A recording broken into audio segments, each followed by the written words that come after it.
அதர்ம கதைகள் இப்பதான் வந்து காலையில ஃபர்ஸ்ட் ஷோ நான் நடிச்சிருக்கேன்றதுனால சாமியை வேண்டிட்டு உள்ள போய் பார்த்துட்டு வரேன்.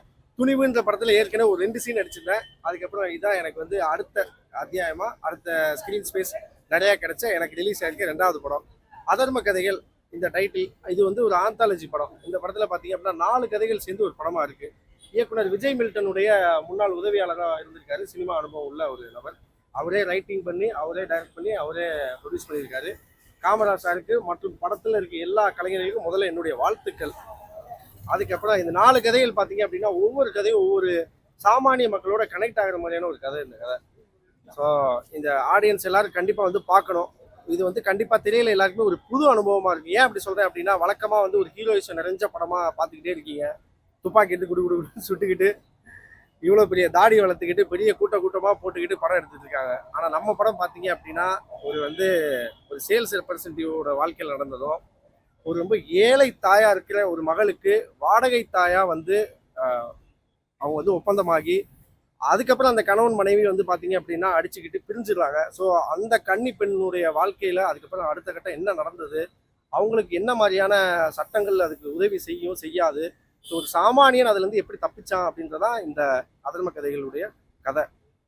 ஸோ இந்த மாதிரி திரை அனுபவங்கள் எல்லாம் உங்களுக்கு புதுசாக இருக்கும். ஸோ இந்த மாதிரி அனுபவங்களை வந்து நீங்கள் சினிமா பிரியர்கள் எல்லாருமே வந்து எடுத்துக்கணும். அப்போ தான் இந்த மாதிரி புது புது கிரியேட்டர்ஸ்லாம் சினிமாக்குள்ளே வந்துக்கிட்டே இருப்பாங்க. சினிமாவும் வாழும் நல்லா ஆரோக்கியமாக.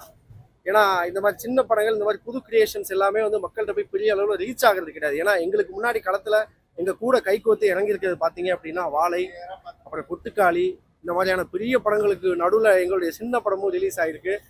ஸோ மக்கள்கிட்ட ஊடக நண்பர்கள் எல்லாரும் போய் இந்த நல்ல கதையை கொண்டு போய் சேர்க்கணும். ஸோ எல்லாரும் இந்த படத்தை கண்டிப்பாக பார்க்கணும், ஆதரவு கொடுங்க.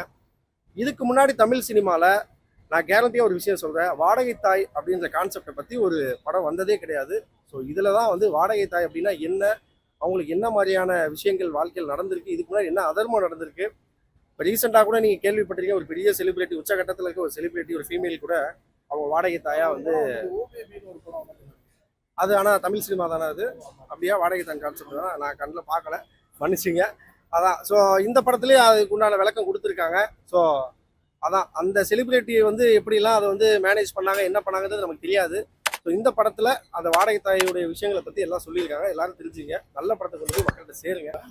ஐயா டைரக்டர் சொல்லும்போது நீங்கள் வந்து ஒரு லவர் பாய் அப்படின்னாரு, எனக்கு பிடிச்சிருந்துச்சு, பண்ணலாங்கய்யா அப்படின்ட்டேன். ஏன்னா ஒவ்வொரு இயக்குனருடைய பார்வையிலும் ஒரு நடிகர் நான் வந்து வேறுபடுறேன்.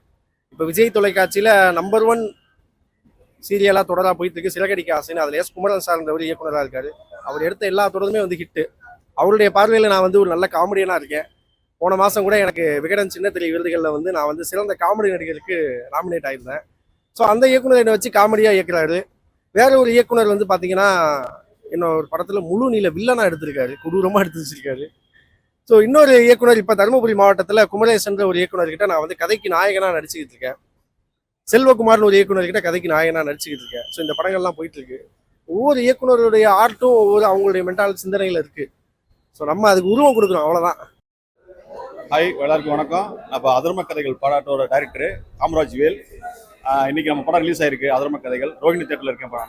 நம்ம படம் உள்ள போய் பார்த்தேன், ஆடியன்ஸ் பற்றியில் செம ரெஸ்பான்ஸு. இந்த படத்தில் வந்து 4 கதைகள், 4மே ரிவெஞ்சை பேஸ் பண்ணுது. ஒரு கதையில் நீங்கள் பார்க்க ஆரம்பிச்சிங்கன்னா அப்படியே அந்த கதை அடுத்த கதை இழுத்துட்டு போவோம். அப்படியே இழுத்துட்டு போய் 4 கதையும் அழகாக முடியும். உங்களுக்கு பலவிதமான எமோஷன்ஸை உள்ளே கொடுக்கும். சாங்ஸு, லவ், ஃபைட்டு அப்படின்னு சொல்லி ஏகப்பட்ட விஷயங்கள் உள்ள புரிஞ்சிருக்கு. அடுத்தடுத்த விஷயங்கள் வந்துகிட்டே இருக்கும். உங்களுக்கு எந்த நேரத்துலையும் போரே அடிக்காது. நீங்கள் தேட்டரில் வந்து பாருங்கள், உங்களுக்கு கண்டிப்பாக பிடிக்கும். ஒரு எங்கேஜிங்கான ஒரு மூவியை பார்க்கறதுக்கு ரெடியாக இருக்குங்க. தேங்க்ஸ்.